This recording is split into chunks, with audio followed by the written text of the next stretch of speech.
Man, we found a really good location for this interview with baseball head coach Billy Mohl and this is a little peek behind the curtain, the athletic director's suite. Michael Kelly can sit where he wants to in a game, and sometimes he has guests in here. You don't get to see this room very often, but pretty swanky.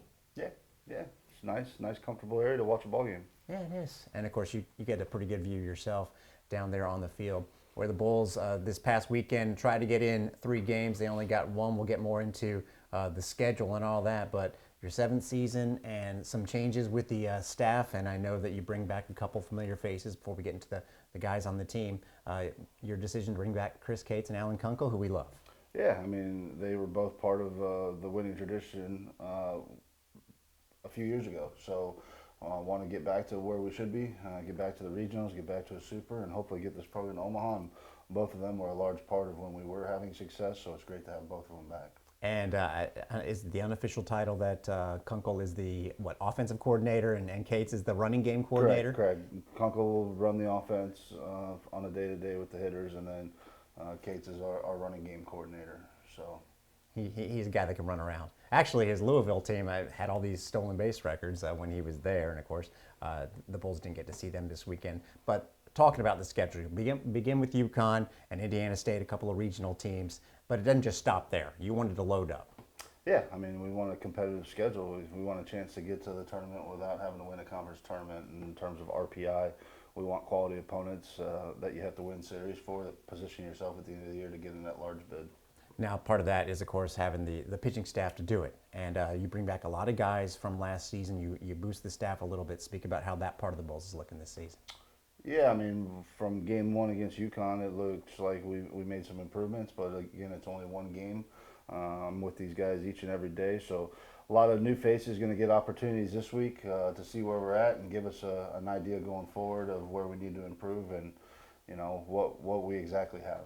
You said working with the guys, you had a pitching coach the last couple of seasons. You know a little bit about pitching. So take us through like the day-to-day and in-game of being the quote-unquote pitching coach as well as, of course, being the head coach. Yeah, I mean, I'm kind of back in the role that I had here previous from 2015 to 2021, basically. So not much changes. I'm kind of more hands-off with the offense. I trust Kunkel and Cates to run the offense, and I am solely focused on our pitching staff and our bullpen, and I will put my input in when the game needs it. Okay, so your input. I'm always curious because I've never been a pitcher, believe it or not. When you go out to speak to your guy, sometimes it can be a real quick word, right? But sometimes, what's the maximum amount you're allowed to talk to them, and kind of what's your idea if you're not going out to pull the guy? Yeah, I mean, they give you some time to talk, but I mean, normally when I go out there, I'm trying to calm the guy down, trying to loosen him up, talking about a situation, just trying to bring him back into the moment, because obviously something's not going right at that point if I'm out there. So I try to keep it light, try to keep it lighthearted, and try to get him back at the mission, the task at hand. I was going to say, A, do you ever tell a joke or try and think of something? And B, does the pitcher ever give something back to you? Yeah. We've had some good ones. We've had some good back and forth. So. You know, pitchers are special creatures. You got to keep them light on their toes. So, you know, and sometimes some of them need a good kick in the butt sometimes too. So, you know, it's good to be back doing that again. It makes me think of one of those probably special creatures, Shane McClanahan, and you know, here at the stadium, just to our left, something that's beautiful and new. You have a whole wall, and everything's been redone here. The painting job, it looks great at the stadium. But a Bulls in the pros, Shane, Pete Strzelecki, David Villar, Coco Montez. It is tremendous. Oh yeah, Ryan Kirkering. We'll get to him in a second. But don't leave off Phoenix Sanders. Yeah. Oh my God. Yeah, he's pretty good. Yep. So first of all, talk about the refurbishing here. I mean, it's not just what people can see, but maybe some things they can't see. Yeah. I mean, the new paint job. Paint makes everything look brand new. It's refreshing. But then we wanted to pay homage to the Bulls from the past that have gone on and reached their dreams, and we've had quite a few of them in my time here.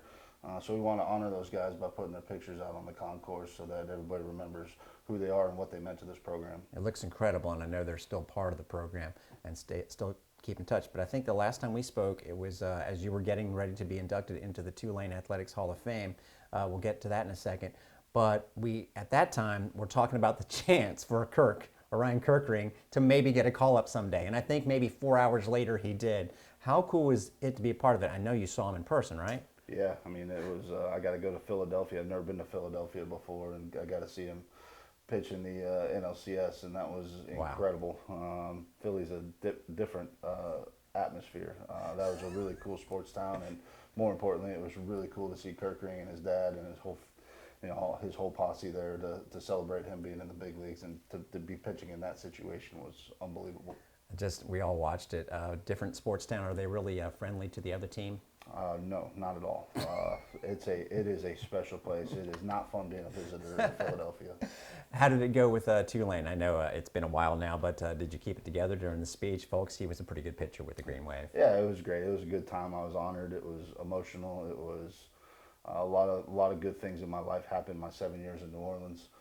So it was just kind of time to reflect back and spend it with my family and relive some of the glory days. Hey, you're allowed to do that. As we start to wrap it up here with Billy Mohl, offense for this team. Opener, you had a lineup purely with returners from last year. I know you love what you saw from the team last year. What has kind of changed to try and get to the next level offensively, although it's probably going to be a strong point? Yeah, I mean, opening weekend you're facing three, regional, super regional type teams, so that the pitching is going to be good. So it's hard to get a gauge on one game against UConn.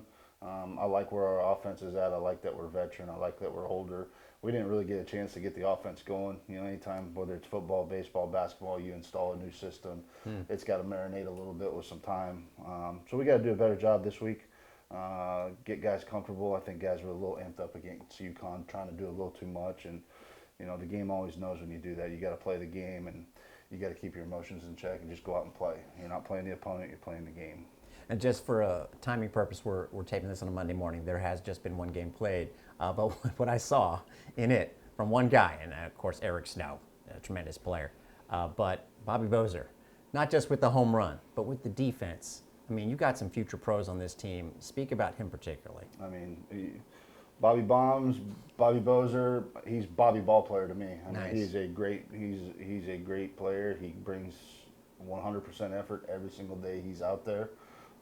He's a perfect representation of what this program is in terms of blue collar. It is great watching him go out. He's going to have his good days. He's going to have his bad days, but you can guarantee from Bobby Bozer that you're getting his best effort every day. And we saw a lot of defense. I mentioned Mr. Snow. Can that be a strong point of this team? Up the middle, we're really strong. It's exciting to see those guys. It gives you comfort in the pitching staff to know that you keep the double plays in order. You're athletic up the middle, got a little bit more range. So, it's two special guys right there up the middle.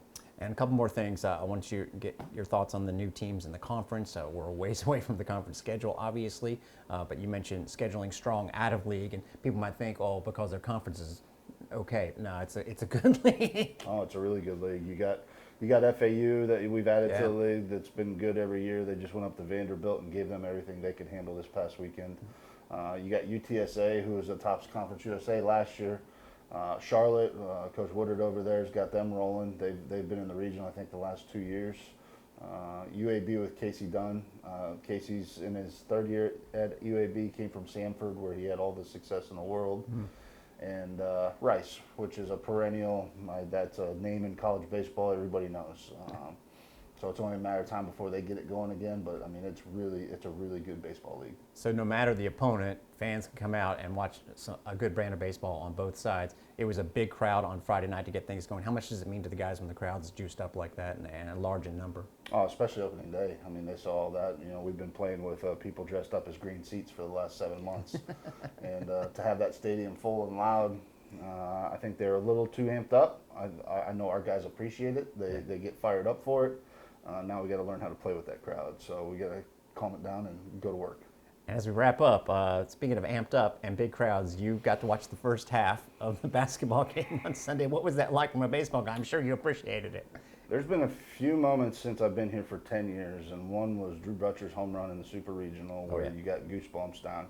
But yesterday when I walked into the Yingling Center for the first time and I saw that, I walked in and the whole student section was full. That was incredible. That gave me chills. And watching what they're doing right now is a lot of fun, a lot of energy in that building right now. Well, let's keep the energy with that and keep the energy with Bulls. Thank you very much, Billy Mohl, for joining us today on Bullseye. Appreciate it. Thanks, Eric. We'll get back to basketball and wrap it up here next.